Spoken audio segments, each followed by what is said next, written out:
Y como veo que se ha restaurado la función de enviar mensajes en privado, entonces al terminar el texto uno, si ya lo desean, pueden enviar sus respuestas para que yo les vaya contando si están bien o qué es lo que deberían corregir, ¿de acuerdo?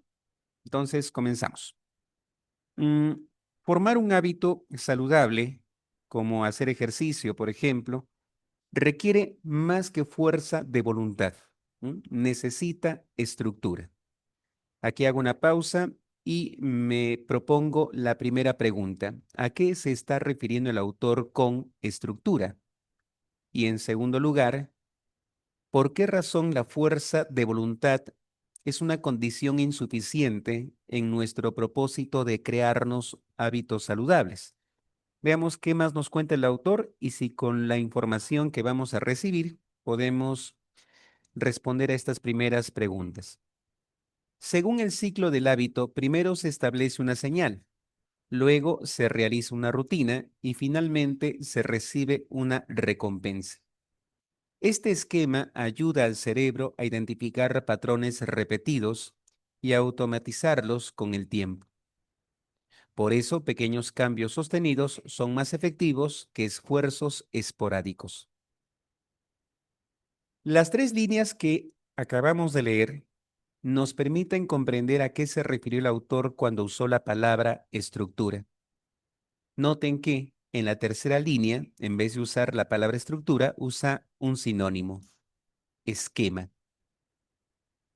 Entiendo que el autor se está refiriendo a un régimen de labores. Basado en este régimen, basado en este conjunto de acciones que debo cumplir, es que tengo una mayor oportunidad de forjar un hábito saludable. Por otra parte, en la cuarta línea de este mismo párrafo, el autor declara: por ese motivo, pequeños cambios prolongados, o sea, sostenidos, son más eficientes, son más valiosos que esfuerzos esporádicos. Esta última línea que acabamos de comentar podemos usarla para entender por qué razón la fuerza de voluntad es una condición insuficiente si una persona quiere construir hábitos saludables en su vida. Por partes, ¿qué significa esporádico? De vez en cuando. Ocasionalmente. Eso quiere decir esporádico. Se usa para describir aquellas cosas que ocurren, repito, pero solo de vez en cuando o solo ocasionalmente. Imagino que les resultará fácil adivinar que lo contrario de lo esporádico es lo frecuente, lo constante, lo continuo. Pensemos de este modo. Una persona que no tenga estructura, tal como el autor la describe en estas primeras líneas. Una persona que carezca de disciplina, que carezca de régimen. En algún momento quiere forjar un buen hábito, pero repito, estamos partiendo del hecho de que esta persona no es disciplinada, no es capaz de construirse un régimen o lo que el autor llama un esquema o una estructura. Carece de estas cosas. Este primer impulso puede ser fuerte. Esta primera voluntad puede ser fuerte, grande, pero de poco le va a servir si no es capaz de desarrollar todo un régimen de trabajo, todo un régimen de labores. Por eso el autor declara que la fuerza de voluntad por sí sola no es suficiente. Y por esa razón dice al final del primer párrafo: los pequeños cambios, cuando son prolongados, son más efectivos que los esfuerzos que solo experimentamos de vez en cuando. Entonces es claro que el autor apuesta por esta llamada estructura o por este llamado esquema a la hora de crear buenos hábitos. Vamos a ver qué más nos cuenta el autor con este texto. Una señal puede ser tan simple como colocarse los tenis al despertar, lo que activa la intención de movernos. La rutina consiste en la actividad física misma, mientras que la recompensa puede variar. Al principio, el cerebro quizá no reconozca la descarga de endorfinas como suficiente estímulo, por lo que se recomienda añadir recompensas externas como, por ejemplo, un trozo de chocolate. Imagino que habrán notado que en este segundo párrafo el autor describe con más detalle los componentes de lo que él llama esquema o estructura. Repasemos primero los nombres de estos componentes: señal, rutina, recompensa. Repito, señal, rutina, recompensa. Estos son los elementos o los componentes de esa estructura que supuestamente nos acerca con mucha mayor oportunidad a la creación de buenos hábitos. Por señal se refiere a esa primera acción detonante que seguirá continuada por lo que el autor luego llama un conjunto de acciones repetidas, o sea, una rutina. Esa señal, esa primera acción que es un detonante o que es un precursor, es lo que abre camino para continuar haciendo, pero de forma reiterativa, eso que el autor llama una rutina. Una rutina. El autor nos propone un ejemplo de lo que él mismo llama señal: colocarte las zapatillas. El hecho de colocarte las zapatillas, tu cuerpo lo interpreta como la señal elemental de que es momento de correr. Tu cerebro lo interpreta como una señal precursora de que es el instante justo en que debes correr. Entonces, a eso el autor llama señal. La rutina tiene que ver con un conjunto de acciones que debemos repetir una y otra vez. Y finalmente, la recompensa. En el caso particular de una persona que quiera forjar el hábito de correr todas las mañanas, una posible recompensa es lo que el autor llama la descarga de endorfinas. Estamos hablando de una sensación placentera, gratificante. Pero el problema radica aquí. Como el sujeto está iniciando, advierte el autor que es posible que este hombre o esta mujer no reconozca la gratificación que le proporciona su propio cerebro con esa descarga de endorfinas. Y justamente por esa falta de reconocimiento de la gratificación, el autor recomienda que complementemos esa recompensa, por lo visto no tan intensa ni tan convincente, con una recompensa externa. Él mismo habla de un chocolate como una recompensa adicional o complementaria para fortalecer la sensación de que lo que estoy haciendo me gusta. Es decir, una sensación de gratificación. Bien, pasemos al último párrafo. Con la repetición, el ciclo se consolida y el refuerzo externo se vuelve innecesario.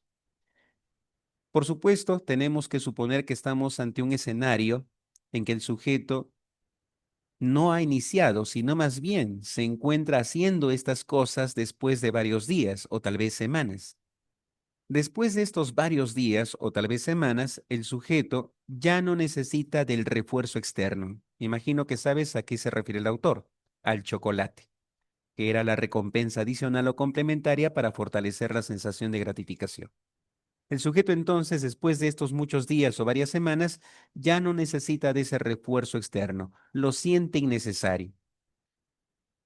El ejercicio se integra a la vida diaria sin resistencia mental, convirtiéndose en un hábito automático. En otras palabras, hacemos lo que hacemos prácticamente ya sin tener que pensarlo demasiado, o en el mejor de los casos, sin tener que pensar nada. Es decir, como resortes automatizados, nos ponemos de pie, nos ponemos las zapatillas, nos ponemos a correr y al final de la carrera nos sentimos complacidos y gratificados. Esto se vuelve, repito, automático. Este enfoque permite que la motivación inicial se transforme en una disciplina sostenida, en una disciplina prolongada. Comprender el funcionamiento del hábito es clave, es fundamental para mantener la constancia en cualquier propósito. Es decir, si entendimos cómo funciona nuestro hábito, si entendimos cómo es que iniciamos, cómo fue desarrollándose y cómo fue consolidándose, y por supuesto usando la terminología del autor, si entendemos bien los distintos elementos que están involucrados en la creación de un buen hábito, entonces esto definitivamente mantendrá la constancia en cualquiera de nuestros objetivos. Es la última afirmación que el autor nos ofrece con su lectura. Bien, una consulta. Imaginemos que no hablamos de correr todas las mañanas. Vamos a hablar de otra cosa. Por ejemplo, ¿m? Por ejemplo, imaginemos el buen hábito de no usar demasiado el celular. Imaginemos, repito, el buen hábito de no usar demasiado el celular. No sé cuán dispuestos estén ustedes a reconocerlo, pero yo espero que sí. El celular se ha convertido prácticamente en una extensión de nuestro cuerpo. Y me atrevo a decir de forma indiscriminada que esto se aplica para cualquier edad. Niños y niñas con celular, adolescentes con celular, jóvenes, hombres y mujeres con celular, personas adultas con celular. Basta con que recuerdes qué es lo que notas cuando subes a un autobús, a un colectivo. Ocupas tu asiento y ¿qué ves? Gente sentada mirando su celular. No ves a la gente observando la calle o difícilmente esto ocurre, o raras veces. Normalmente las personas, repito, están al pendiente de su celular. Bien, entonces yo te propongo esto. Vamos a crear el buen hábito de no usar demasiado el celular. Quiero que usando el chat alguien proponga cuál sería la señal. Estamos usando la jerga del autor. ¿Cuál sería la señal para dar el primer paso en nuestro propósito de no usar tanto el celular? ¿Cuál sería esa señal?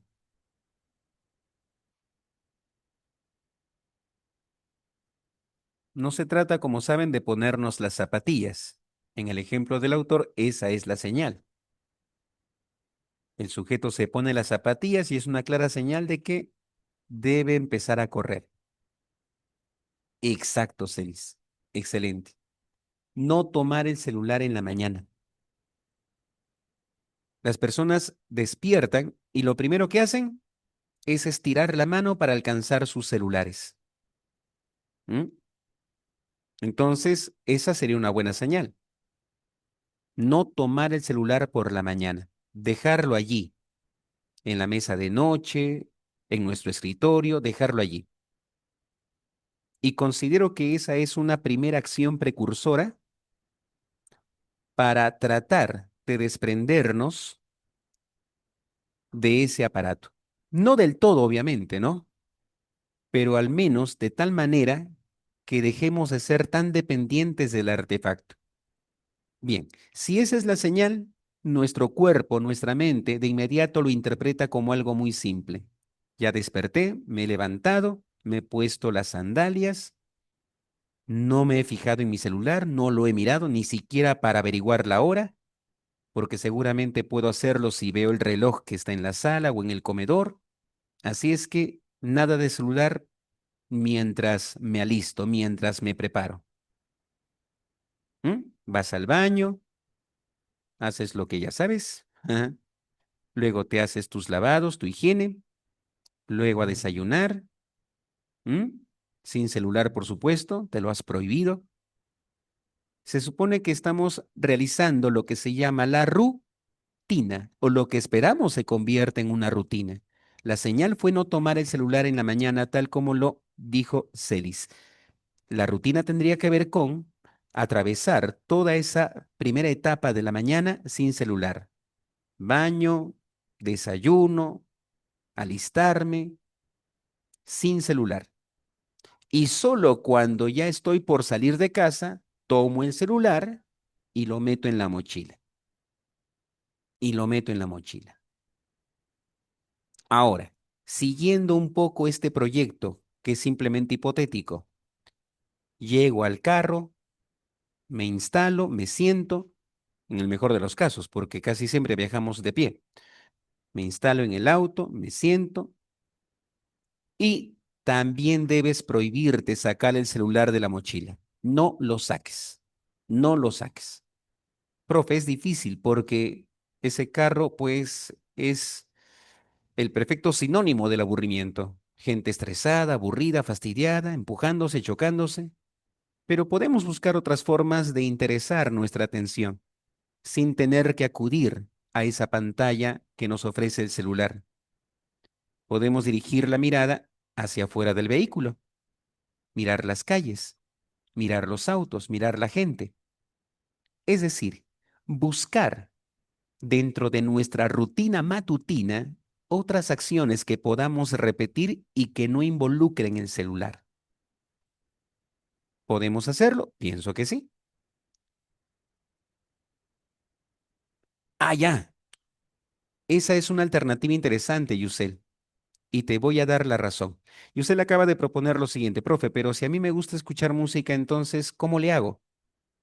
Cuando yo estoy pensando en el celular y en esa necesidad de no depender del celular, me refería más bien al hecho de conectarme a internet, mirar TikTok, estar navegando por YouTube.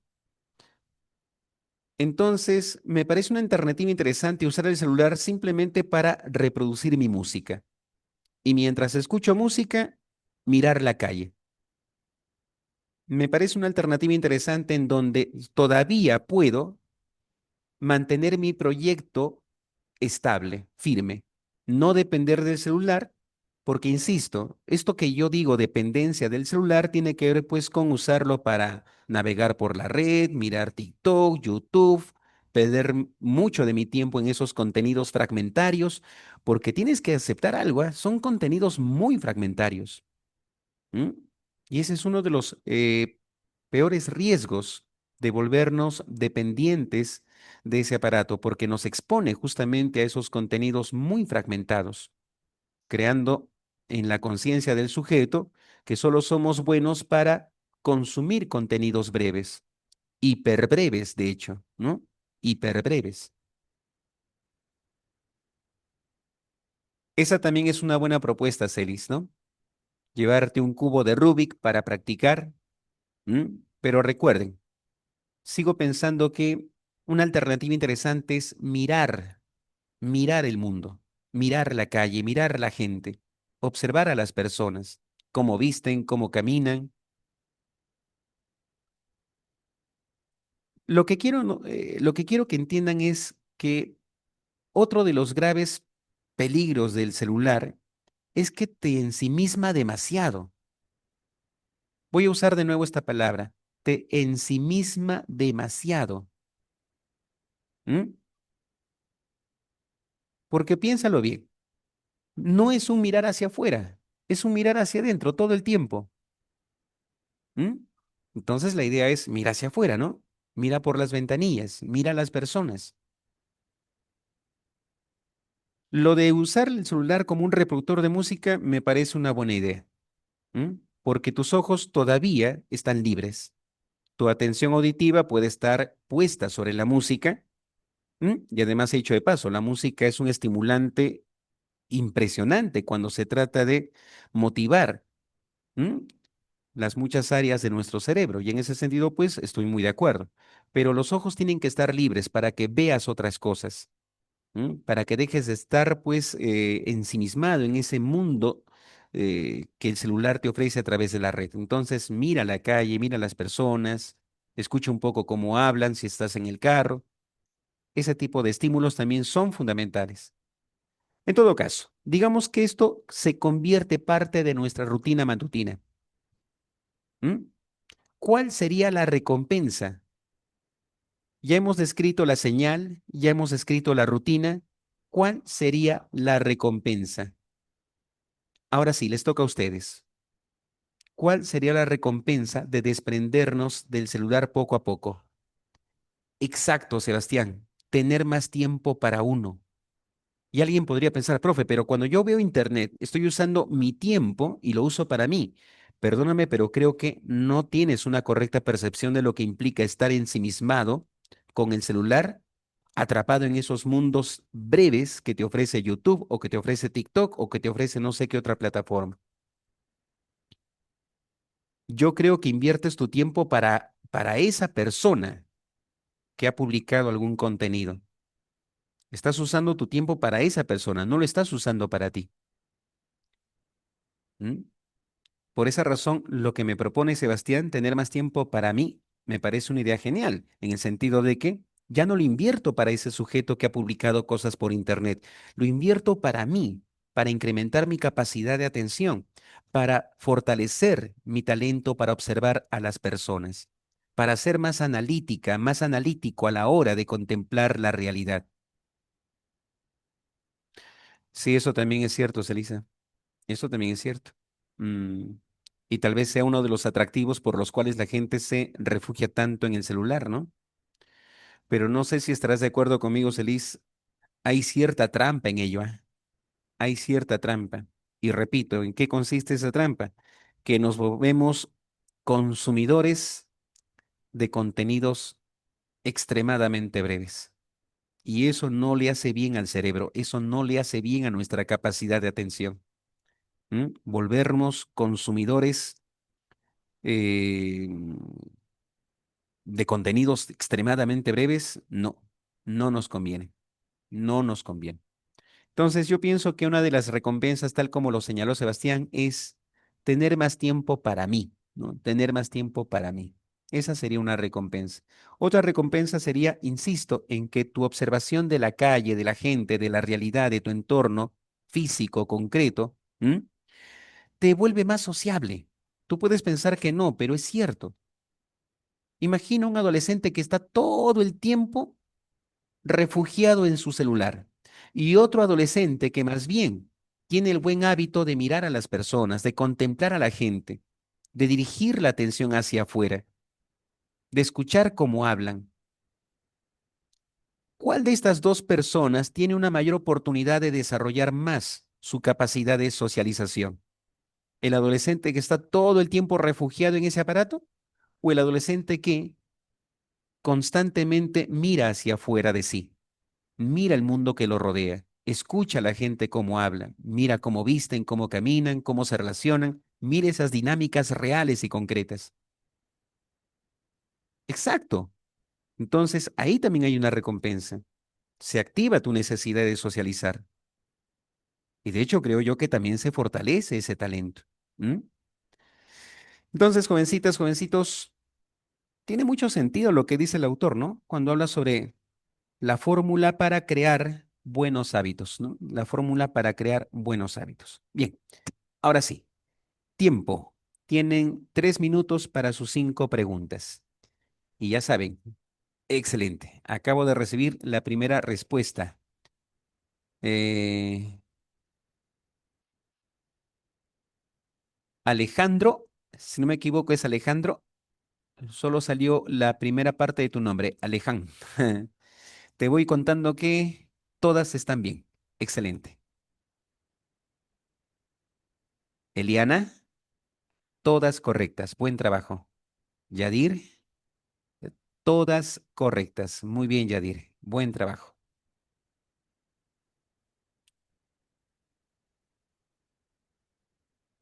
El fracaso de algunas personas mayores con las que vivimos cuando intentan el buen hábito del ayuno. Ayunar es bien difícil, ¿eh? Sabemos que es un buen hábito, pero es bien difícil. A ver, Yusel, excelente. Todas correctas. Ángel, excelente. Todas correctas, Ángel.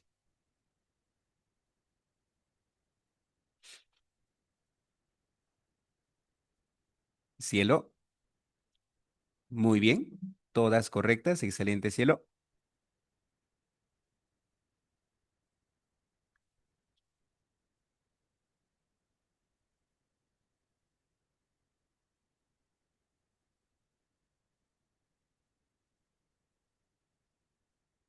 2, 1 y tiempo. Casi, Diana. Únicamente la uno. Únicamente la uno. La 2, la 3, la 4 y la 5 están bien. Bien, entonces, ahora sí, es momento de compartir respuestas. Uno, casa. Dos, beso. Tres, enano. Cuatro, casa. y 5 beso. Y aprovechando que Diana propuso la alternativa avión en la pregunta 1, vamos a comentar justamente esa pregunta y esa respuesta. ¿Cuál es la intención principal del autor del texto y del gráfico sobre el ciclo del hábito? Dice la alternativa avión. Criticar el uso de recompensas artificiales para inducir rutinas repetitivas de conductas saludables. Diana, imagino que habrás notado que el primer término ya nos hace dudar de inmediato sobre la alternativa avión, porque sospecho que, así como los demás, habrás sentido que el autor no tiene intención de criticar. Yo no he sentido que el autor tenga intención de criticar, de llamarnos la atención. Ah, ya. Diana acaba de aclarar que fue un malentendido que escribió una alternativa en vez de otra, pero producto de una equivocación al momento de digitar, ¿no? Al momento de presionar el botón. Si es ese el caso, Diana, no hay problema, no te preocupes. Entonces, debo decir que marcaste bien en todas. Buen trabajo. Bien, ahora sí, consultas. Diana acaba de enviarme una imagen para dejar constancia de que había marcado correctamente en su computadora. No te preocupes, Diana, yo no estoy dudando de ti. No tengo razón para dudar de ti, no hay problema. De hecho, yo ya te creí cuando me enviaste el mensaje de que hubo un error al momento de tipear. Listo, Diana. Perfecto. Bien, antes de pasar al texto 2, consultas. ¿Alguien tiene alguna consulta? Bien, me parece que no hay consultas. Entonces, me gustaría que también trabajemos en equipo el texto 2. Así como trabajamos el texto 1, también en equipo el texto 2. Y si lo creo oportuno, te hago preguntas y escribes en el chat o si deseas usas el micrófono para participar de las consultas que yo hiciera. Bien, texto 2, o sea, texto 2A, para ser más claros. El trabajo remoto es una modalidad que ha demostrado ser eficaz y beneficiosa para millones de personas en el mundo. Lejos de afectar el rendimiento, permite mayor autonomía, mejor administración del tiempo y una reducción considerable del estrés asociado al desplazamiento físico. Bien, yo considero que las cosas que dice el autor son ciertas, pero relativamente hablando. No obstante, creo que vale la pena aclararte que yo te estoy ofreciendo en este instante no un comentario meramente interpretativo. Esta ya es una opinión. Profe, una consulta. Cuando usted dice un comentario meramente interpretativo, ¿a qué se refiere? Cuando uno se dedica a la enseñanza de este curso, es importante hacerle entender a nuestros estudiantes que nuestro papel frente a la lectura no es la de opinar acerca del texto. Seguramente saben que las opiniones están determinadas por nuestra subjetividad y también seguramente saben que las opiniones siempre son comentarios o a favor o en contra. No existe, conceptualmente hablando, una opinión neutral. Conceptualmente eso es absurdo. Las opiniones siempre son o en favor de o en contra de. No pueden ser neutrales. ¿Mm? No es como describir cosas. Cuando tú describes cosas, sí, conceptualmente es inevitable que seas neutral. Y al momento de interpretar lo que estamos entendiendo, es importante la neutralidad para no contaminar lo que leemos con nuestras propias ideas. Por esa razón, sentí la necesidad de aclarar que yo no estaba lanzando una mera interpretación descriptiva, sino que me permití opinar, pero con el debido cuidado de saber cuáles son mis ideas y cuáles las del autor. ¿Cuáles son las ideas del autor? Para decirlo en breve, el autor está convencido de que trabajar de forma remota va de la mano siempre con ventajas. Va de la mano, repito, siempre con ventajas. Desde que hemos empezado hasta donde hemos leído, todo parece ser sinónimo de beneficio cuando se habla de trabajo remoto en boca del autor del texto A. Dicho esto, ahora sí podemos continuar. En primer lugar, evita los traslados diarios, lo que ahorra tiempo y dinero y mejora la calidad de vida. Esto es cierto. Además, disminuye la exposición al tráfico, los contagios y otros factores que afectan la salud física y emocional. Eso también es cierto. En segundo lugar, permite a los trabajadores calzar su entorno laboral a sus necesidades personales, aumentando la comodidad y reduciendo interrupciones. Eso también es verdad. Esto favorece la concentración y mejora los resultados sin sacrificar nuestro bienestar. Por último, fomenta, motiva una mejor conciliación entre la vida profesional y la vida familiar, lo que fortalece la motivación y la retención del talento. Cuando se aplica con responsabilidad, el trabajo remoto no es un privilegio, sino una evolución laboral necesaria. Este último comentario, una evolución laboral necesaria, me hace pensar que el autor también está convencido, entre las muchas cosas sobre las que está convencido, de que a futuro esa va a ser la vida laboral de toda mujer y de todo hombre profesionales. Me da la impresión de que esas últimas palabras expresadas por el autor son algo así como una especie de presagio o pronóstico de lo que debemos esperar a futuro. Esa es la tendencia normal de la evolución profesional en el terreno laboral, el trabajo remoto. Ahora, no digo con esto que sea lo principal, porque no lo es. Imagino que habrán notado que lo principal es esa lista de ventajas o beneficios que nos ofrece el trabajo remoto. Los tres argumentos ofrecidos por el autor hacen hincapié en todas estas ventajas que nos ofrece el trabajo remoto, el trabajo a distancia, el trabajo virtual. ¿M? Pero vale la pena reconocer que hay una condición. Y en las últimas líneas el autor nos ofrece esa condición. Dice, cuando se aplica con responsabilidad. Solo cuando el trabajo remoto se pone en práctica de forma responsable, uno puede garantizar, parece decir el autor, todos estos beneficios, todas estas ventajas. Profe, un ejemplo.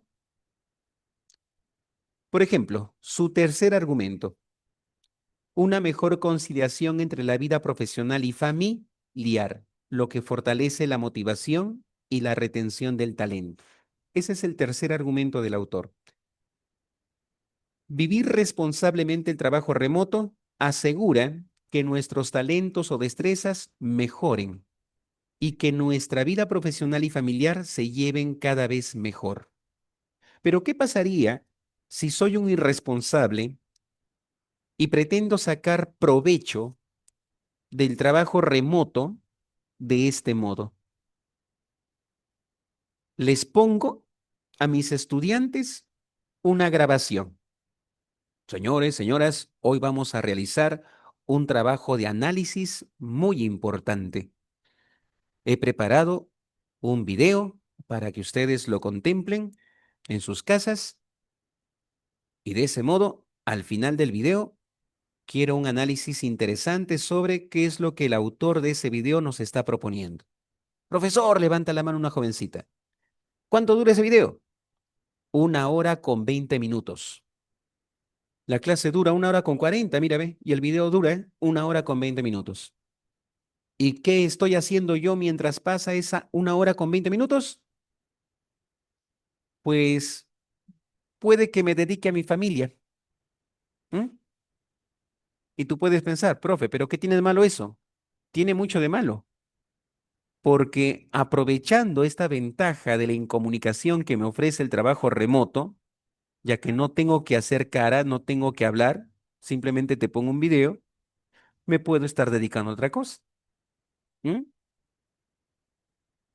En ese sentido es malo porque le estoy dando más importancia y atención a mi familia, descuidando mi lado profesional. Y yo pregunto, ¿me volveré mejor profesor haciendo eso? ¿Mis destrezas como docente aumentarán?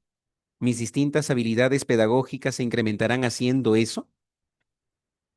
Pienso que no, pienso que no. Entonces, ese sería un ejemplo de cómo se puede usar de forma irresponsable el trabajo remoto, creando más que conciliación entre estas dos dimensiones de mi vida, familiar y profesional, creando más bien una suerte de conflicto. Y pienso que ese criterio de la responsabilidad se puede aplicar para todos los argumentos del autor. De hecho, para toda esa lista de ventajas. Fíjate bien. Por esa razón creo que podemos estar en desacuerdo con el autor cuando nos ofrece toda esta lista de ventajas, porque no todos los seres humanos son responsables. De hecho, la mayoría no lo es. Y desde la perspectiva de un estudiante, perdóname que te diga esto, pero mi experiencia como profesor trabajando a la distancia durante la pandemia fue la misma experiencia que la mayoría de los docentes. La peor de mi carrera. La peor de mi carrera. Porque la mayoría de nuestros alumnos de colegio, chicas y chicos, tenían sus cámaras apagadas, no sabíamos si estaban atendiendo la clase. Entonces, era un desierto, ¿eh? O como mi hermana alguna vez me dijo, ¿no?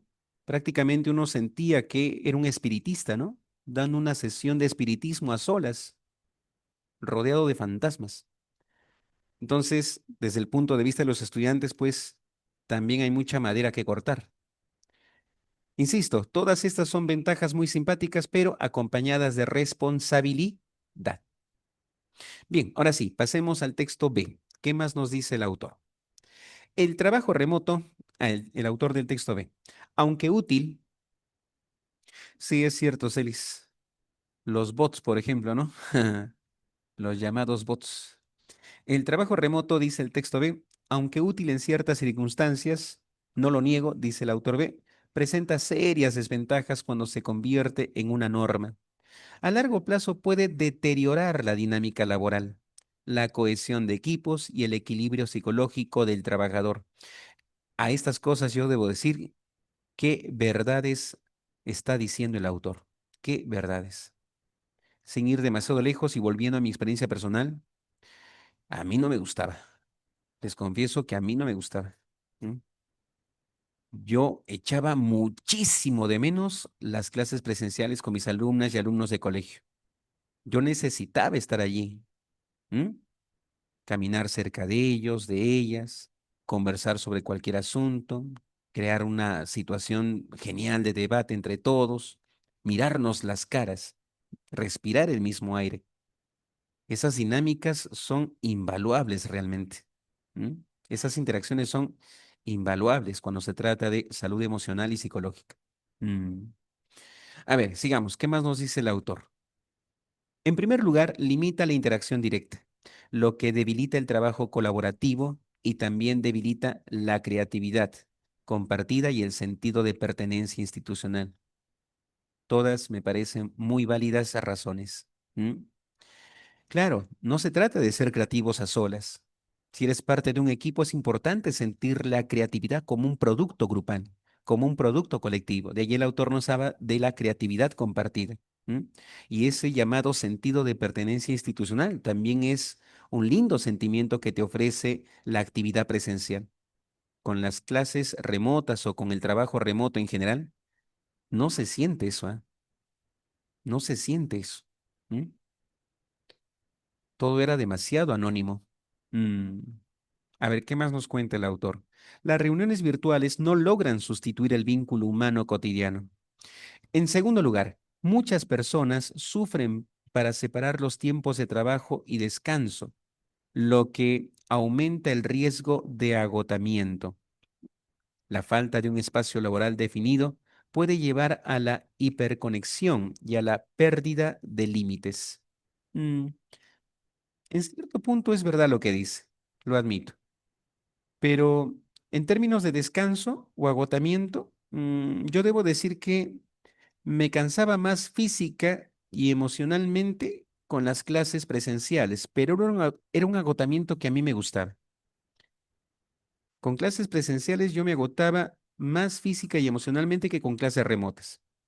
¿M? Con clase remota yo no salía de casa, todo el tiempo sentado. ¿M?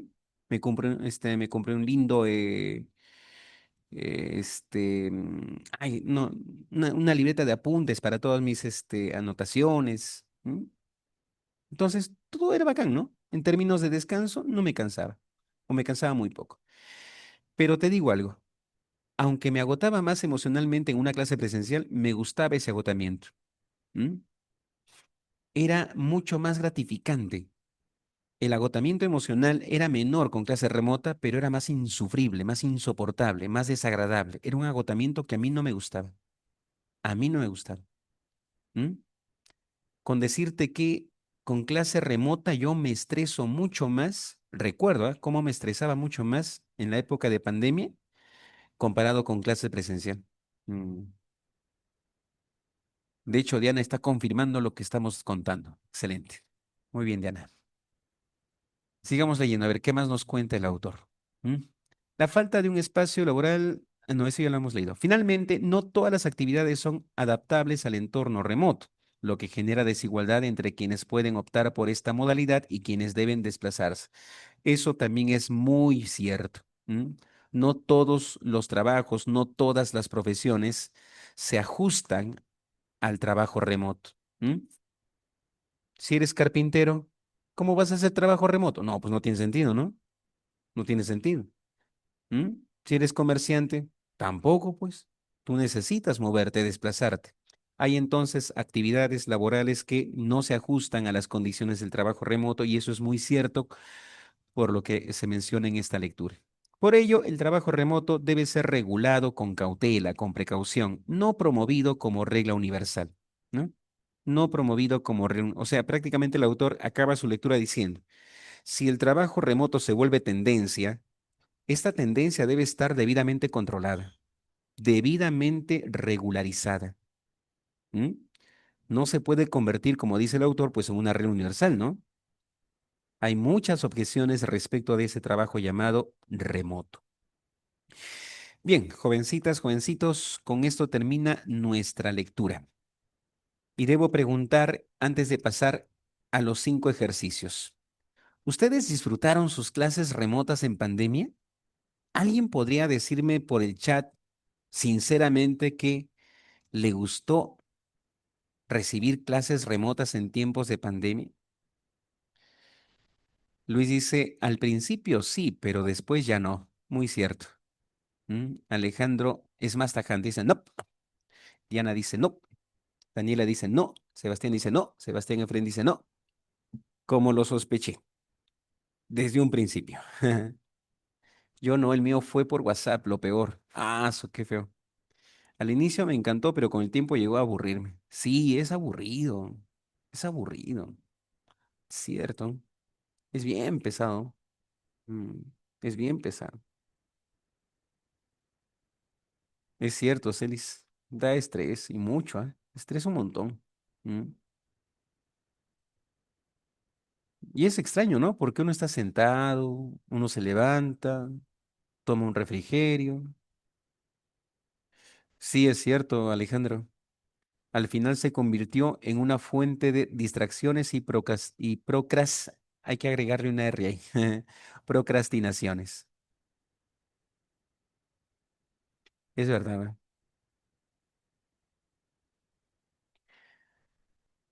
Y la parte cuando daban examen. Ah, es otra pesadilla. Cuando era fecha de exámenes mensuales, bimestrales, otra pesadilla. ¿Cómo regular eso? ¿Cómo vigilar a tus estudiantes cuando dan exámenes? En algunos coles lo resolvimos con orales, ¿no? Con orales. No escritos, sino orales. Mm. En otros coles era a través de un drive. Se les enviaba el examen y marcaban a través del Google porque Google tiene herramientas para ese tipo de cosas, ¿no? Te proponen una evaluación, nos enseñaron a crear evaluaciones a través de Google, nos proponen una evaluación, ustedes marcaban y ya los resultados salían automáticamente, ¿no?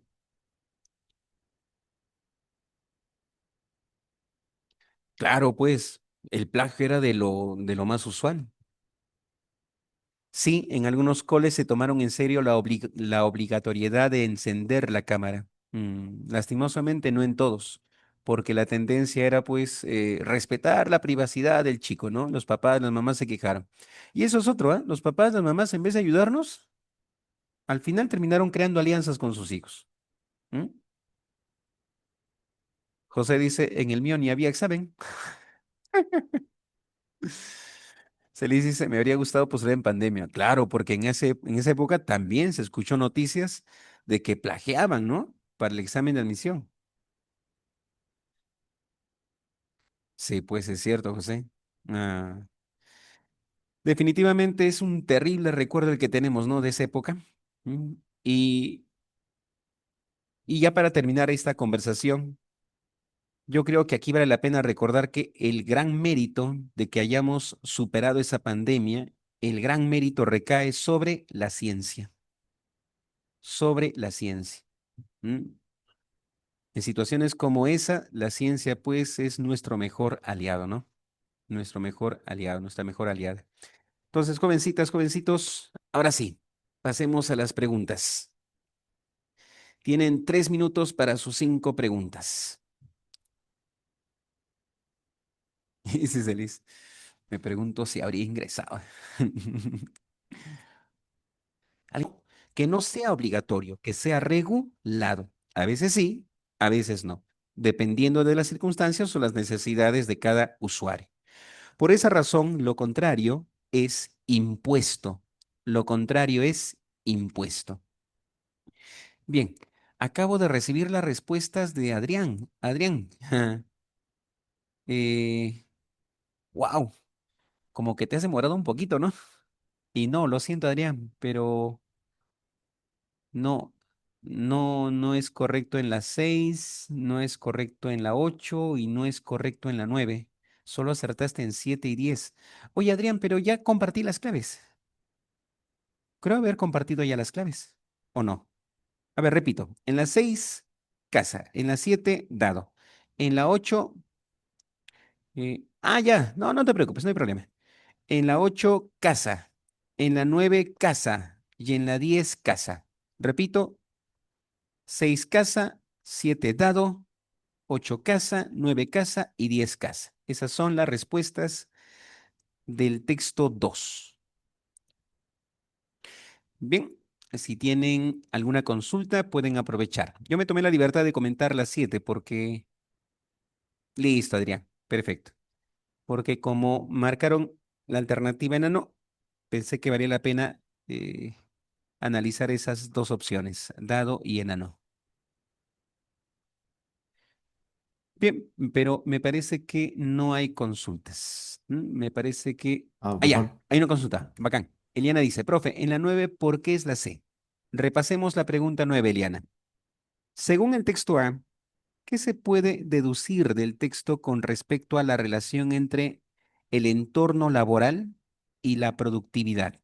¿Mm? Dice la alternativa CAS, que la comodidad y la autonomía en el entorno aumentan el rendimiento del trabajador. Te recuerdo, Eliana, que una de las ventajas que ofrece justamente el trabajo remoto es justamente la comodidad. Es justamente, repito, la comodidad. ¿Mm? Ahora, si una persona se siente cómoda trabajando, ¿uno qué puede suponer? ¿Que su rendimiento bajará o que su rendimiento aumentará? Yo creo que es lo segundo, que su rendimiento aumentará. Por esa razón, el autor considera que en términos de productividad, el trabajo, el trabajo remoto, porque es el autor quien define el trabajo remoto, es un trabajo muy conveniente. En términos, repito, de comodidad, es muy conveniente. ¿Mm? Y lo mismo podemos hablar o decir sobre la autonomía, otra de las condiciones que se expresan en esa lectura. Cuanto más libre me siento y no atado a ciertas circunstancias, cuanto más libre me sienta en el ejercicio de mi labor, entonces definitivamente pues me sentiré mucho más capaz de rendir, más que antes, más que antes. Mi rendimiento también va a incrementar, lo cual también se puede deducir a partir de los datos mencionados. Lo laboral y lo productivo se ven beneficiados justamente porque la comodidad y la autonomía incrementan el rendimiento del trabajador. Entonces, como puedes ver, Eliana, sí hay formas de llegar a la conclusión que nos ofrece la alternativa CAS. Son cosas que recomienda el autor a favor del trabajo remoto y las recomienda en términos de productividad porque, repito, y aquí viene la parte deductiva, porque la comodidad y la autonomía hacen que el sujeto se sienta mucho más a gusto y por lo tanto su rendimiento se incrementará. Vamos a ver. De nada, Eliana, no te preocupes. A la espera de alguna otra consulta si es que la hubiera. Claro, repito, es en teoría, ¿eh? Y manejando la lógica del texto A. Pero ustedes saben que por experiencia y basado en las condiciones en las que ustedes y yo trabajamos cuando fue pandemia, esto no es cierto. Pero esa ya es nuestra opinión basada en nuestra experiencia personal. Por eso es muy importante diferenciar nuestras opiniones y nuestras experiencias con la propia lógica que gobierna un texto. Y esa lógica, pues, depende del autor de esa lectura. Cada vez que nosotros enfrentemos textos, debemos enfrentarlo desde una perspectiva puramente lógica. Si los conceptos se encajan, si son coherentes unos con otros, teniendo en consideración el punto de vista de un autor, de una autora, no hay problema, estaremos contestando correctamente. ¿M? Pero definitivamente, pues a nosotros la pandemia nos enseñó que el trabajo remoto fue lo peor que pudimos haber experimentado en términos de trabajo académico, ¿no? Tanto para ustedes como estudiantes, como para nosotros como docentes.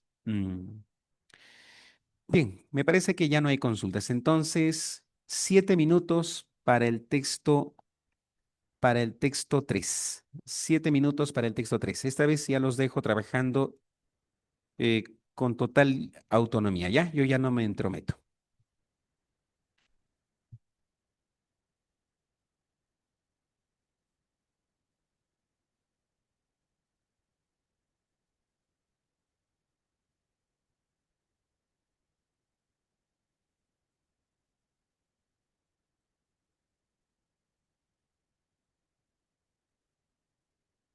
Muy bien, Sebastián acaba de enviarme sus respuestas del texto 3. Ya saben que si las envían en privado, no hay problema. No hay ningún problema.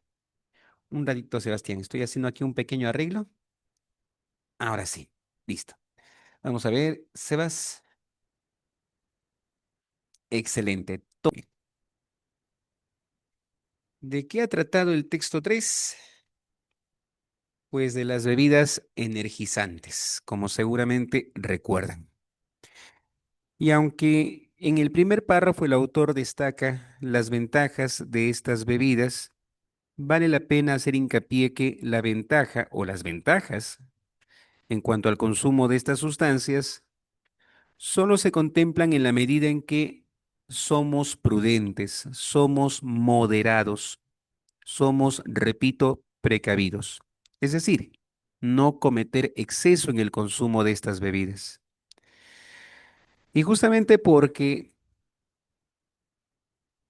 se puede consumir de forma excesiva, a partir del segundo y el tercer párrafo ya el autor nos habla sobre los daños que podemos ocasionar sobre nuestra salud si tomamos demasiadas bebidas energizantes. ¿M? Palpitaciones aceleradas, ansiedad, insomnio, presión arterial elevada, trastornos metabólicos, incremento de peso. Es una larga lista de perjuicios o daños que podemos ocasionarle a nuestros cuerpos. ¿Mm? Bien, dicho eso entonces, ya podemos pasar a las respuestas. En la pregunta 11, la respuesta es beso. Las bebidas energéticas tienen beneficios cuando se consumen de forma responsable, pero sus riesgos para la salud requieren precaución. Número 12, clave dado. La palabra promover probablemente significa publicitar comercialmente. Publicitar comercialmente. Número 13. Es incompatible afirmar que el texto sugiere que las bebidas energéticas no causan ningún daño. Ustedes y yo sabemos que eso es incompatible, que eso es mentira, ¿no es cierto? O sea, estaríamos mintiendo si decimos que las bebidas energéticas no causan ningún daño.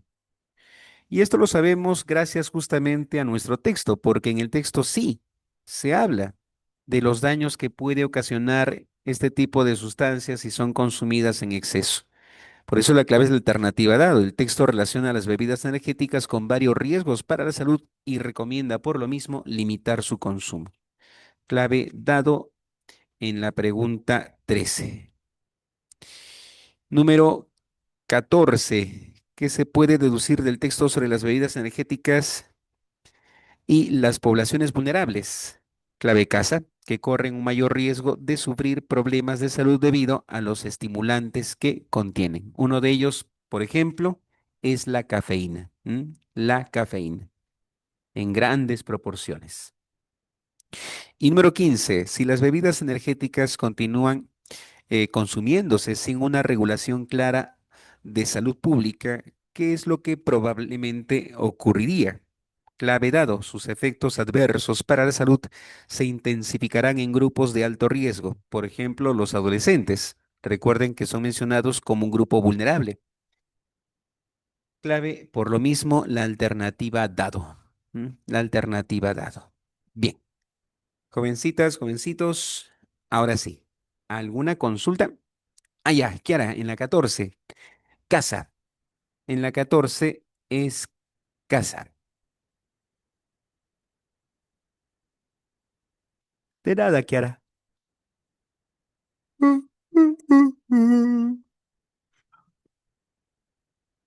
Bien, a la espera de alguna pregunta, pero me parece que ya no, ¿no? Por si acaso, a ver, 10 segundos más si es que alguien tiene alguna consulta.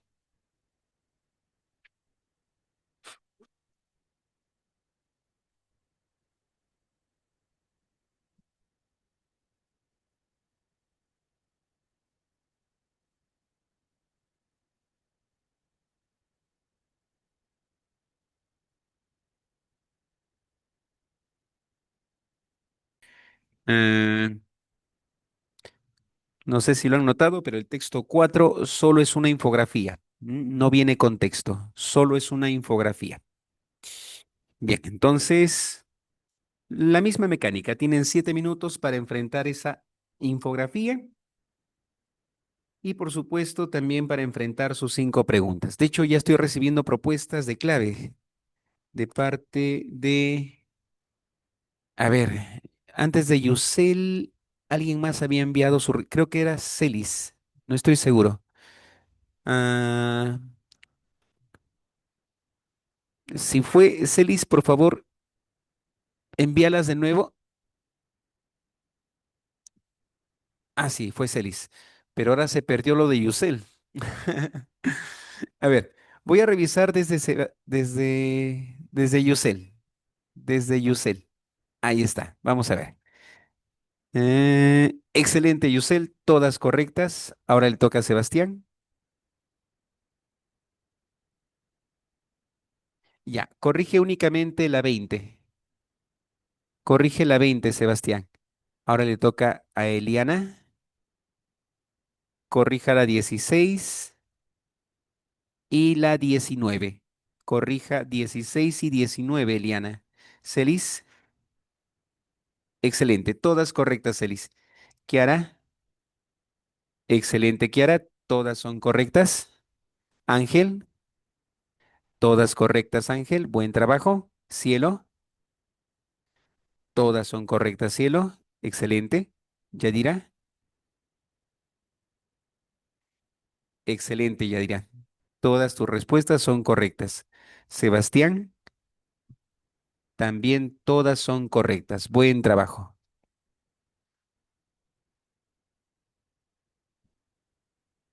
Jamie, perfecto, Jamie. Todas son correctas. Ana, ahora sí, todas correctas. Buen trabajo. Diana, no, lo siento, Diana, esa tampoco es la respuesta. En la 16, esa no es la clave.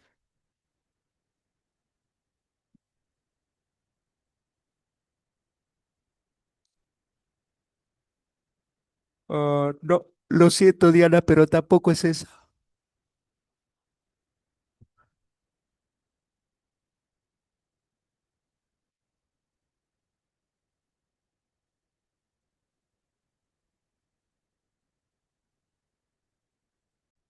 Solo te equivocaste en la 20. Las demás están bien.